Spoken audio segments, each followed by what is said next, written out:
Yirmeyahu, chapter 48. Concerning Moab, this is what Adonai Zebaoth, the God of Israel, says. Woe to Nevo, for it is ravaged. Kiryatayim, disgraced and captured. Misgav is put to shame, distressed. In Moab nothing is left to praise. At Heshbon they plotted her downfall. Come, we'll cut her off as a nation. You too, Madmen, will be silenced. The sword pursues behind you. An agonized cry from Horonaim. Ruin, terrible devastation. Moab has been shattered. The cries of her young ones are heard as they ascend the slopes of Lukit, weeping bitterly as they climb.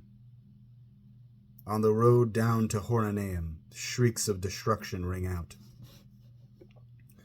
Flee, save yourselves. Be strong like a tamarisk in the desert.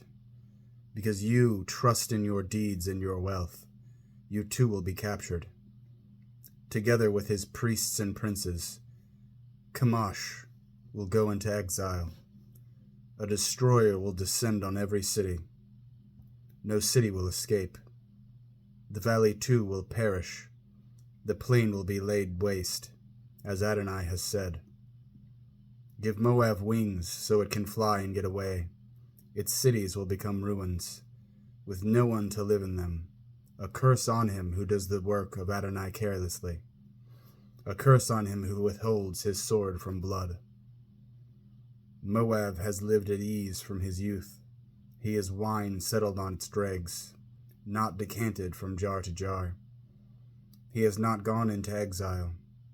Therefore it retains its own bad taste. Its aroma remains unchanged. So the days are coming, says Adonai, when I will send people to tilt him. They will tilt his jars, emptying them and shattering the wine flasks to pieces. Moab will be disappointed by Chemosh then, just as the house of Israel was disappointed by Bethel, a god in whom they had put their trust. How can you say we are heroes, warriors valiant in battle? They are ravaging Moab, attacking its cities. Its best young men go down to be slaughtered, says the king whose name is Adonai Zebaoth. Moab's ruin is coming soon. Its disaster speeds on swiftly. Pity him, all of you who are near him, all of you who know his name. Say, how the mighty scepter is shattered, that splendid staff. Descend from your glory and sit in thirst, daughter living in Devon. For Moab's destroyer advances on you. He has destroyed your strongholds. Stand by the road and watch, inhabitant of Aroer. Ask the man fleeing and the woman escaping what is going on. Moab is disgraced indeed, destroyed. Wail aloud, shriek. Proclaim it by the Arnon, that Moab has been laid waste. Judgment has come on the plain. On Holon, Yoktzah, Mephat, Divon, Nevo, Bet Diblatayim, Kiryatayim, Bet Gamul, Bet Mon, Kareat, Botzra, and all the cities in the land of Moab, far and near. Moab's strength is cut down, his arm is broken, says Adonai. Because Moab boasted against Adonai. Make him so drunk that he wallows in his own vomit and becomes a laughingstock. After all, Israel was a laughingstock for you. He didn't associate with thieves. Nevertheless, whenever you spoke of him, you shook your head. You who live in Moab, leave the cities and live on the rocks. Be like the dove who makes her nest in a hole on the rock at the mouth of a cave. We have heard the pride of Moab, so very proud he is. Presumptuous, proud, conceited, so haughty his heart. I know what meager ground he has for his arrogance, says Adonai. His boasting has nothing behind it, and it hasn't accomplished a thing. Therefore I wail for Moab. For all Moab I cry. For the people of Kir-Heres I lament. I will weep for you, vineyard of Sivma, more than I wept for Yazer. Your branches spread to the sea, reaching as far as the sea of Yazer. On your summer fruits and on your vintage, the destroyer has fallen. Gladness and joy have been removed from productive fields and the land of Moab. I have stopped the flow of wine from the vats, and the shouts of those who tread the grapes. Those shouts of joy are stilled. The cries from Heshbon to Alela are heard as far away as Yechatz.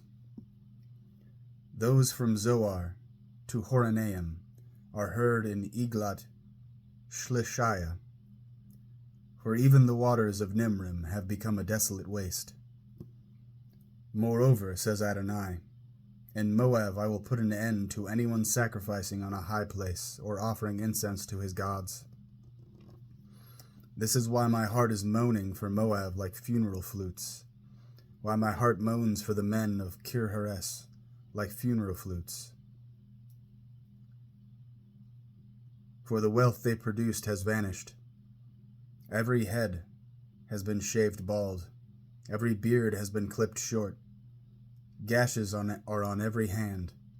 Sackcloth around every waist. On all the housetops of Moab, and in its open places, lamentation everywhere. For I have broken Moab like a pot that nobody wants, says Adonai. Wail, how shattered is Moab, how shamefully in retreat. Thus will Moab become an object of ridicule and distress to all its neighbors. For here is what Adonai says, Look, down he swoops like a vulture, spreading his wings against Moab. The cities are captured, the strongholds are seized.